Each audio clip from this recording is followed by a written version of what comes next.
खुशखबरी। तारा एक नए घर में आ गई थी। यह घर एक बड़े हरे भरे बगीचे के पास था। बगीचे के ठीक पीछे घना जंगल था। तारा 7 साल की थी और उसे दोस्त बनाना बहुत पसंद था, पर यहाँ अभी उसका कोई दोस्त नहीं था, इसलिए वह थोड़ी उदास थी। वह अपनी खिड़की से बाहर देख रही थी। तभी उसकी नज़र एक पेड़ पर पड़ी। वहां एक बहुत सुंदर रंगीन तोता बैठा था। उसके पंख इंद्रधनुष जैसे चमक रहे थे। अगले दिन सुबह तारा जल्दी उठ गई। उसने सोचा, मैं इस तोते से दोस्ती करूंगी। वह चुपके से किचन में गई। उसने एक छोटी कटोरी में कुछ चावल और दाने लिए। फिर वह धीरे धीरे बगीचे में गई। जहां उसने तोते को देखा था, उस पेड़ के नीचे उसने कटोरी रख दी। तारा थोड़ी दूर जाकर छिप गई और तोते का इंतजार करने लगी। तोता पास के पेड़ पर बैठा उसे देख रहा था। वह थोड़ा डरा हुआ था। कुछ देर बाद जब तारा हिलती डुलती नहीं दिखी तो तोता धीरे धीरे नीचे आया। वह बहुत सावधान था। उसने एक दाना उठाया, फिर उड़कर वापस पेड़ पर चला गया। तारा बहुत खुश हुई। उसने देखा कि तोता अभी भी थोड़ा डर रहा था। तारा ने मन में सोचा, मुझे और धैर्य रखना होगा। वह हर दिन ऐसा ही करती रही। वह दाने रखती और तोता एक एक करके खाता। एक दोपहर तारा बगीचे में बैठी गाना गा रही थी। वह अपनी पसंद का गाना गुनगुना रही थी।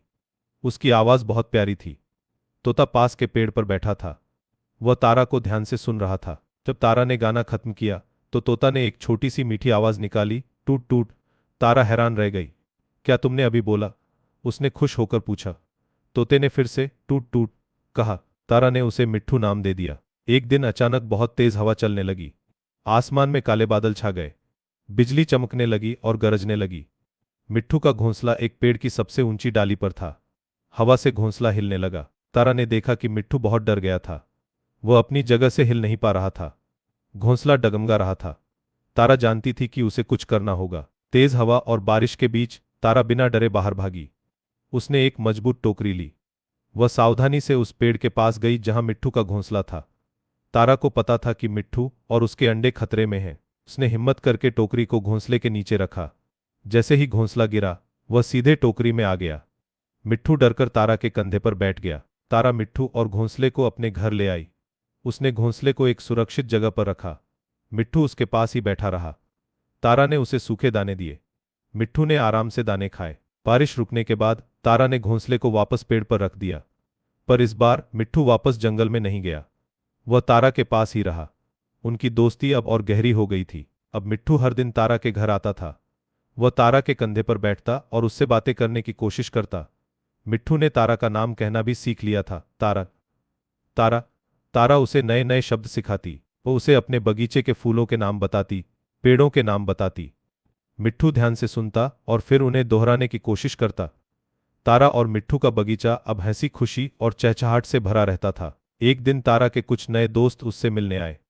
तारा थोड़ी घबरा रही थी कि उसके दोस्त मिट्ठू को देखकर क्या सोचेंगे। पर जब उन्होंने मिट्ठू को तारा के कंधे पर बैठा देखा और उसे नमस्ते कहते सुना तो वे बहुत खुश हुए। उन्होंने मिट्ठू के साथ खेलने की कोशिश की। मिट्ठू भी अब डरता नहीं था। वह तारा और उसके दोस्तों के बीच उड़ता रहता। तारा को लगा कि दोस्ती कितनी अच्छी चीज होती है, चाहे वह इंसानों से हो या पक्षियों से। तारा और मिट्ठू हमेशा के लिए दोस्त बन गए।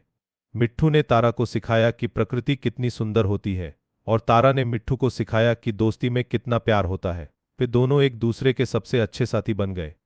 वे हर सुबह सूरज की किरणों के साथ खेलते और शाम को अपनी मीठी बातें करते। मेरे प्यारे दोस्तों, अगर आपको ये वीडियो पसंद आया तो इसे लाइक करें, अपने दोस्तों के साथ शेयर करें और हमारे चैनल को सब्सक्राइब करके हमारे दोस्त बन जाएं।